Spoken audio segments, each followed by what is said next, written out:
விஜய் ஒருபோதும் சீமான் கூட வரமாட்டார் சார். சீமானுடன் இணைந்தால் அவர் இரண்டாவது சீமானாக தமிழ்நாட்டில் கருதப்படுவார். அது அவருக்கு தெரியும்.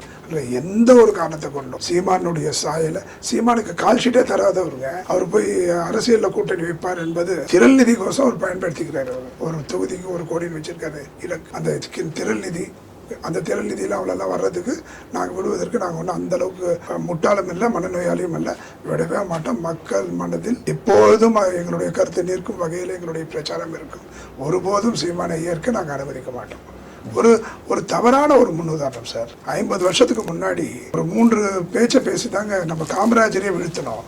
அப்பேற்பட்ட நிலையில் இன்னைக்கு 50 வருஷமாக நம்ம கஷ்டப்படுறோம். திராவிட கட்சியில் எதுவும் பண்ண முடியாமல் முட்டுதே குத்துதேன்னா இப்போ என்ன பண்ண முடியும். அதே மாதிரி இன்னொரு தவிர ஒருபோதும் வறண்ட பாறை குளங்க உறிஞ்சி எடுத்துகிட்டு வரோம். தமிழ்நாடே உறிஞ்சி இன்னும் 10, 15, 20 வருஷத்துக்கு பின்னோக்கி போயிடுவோம். அது மீண்டு வர்றதுக்கு எத்தனை யுகம் ஆகும்.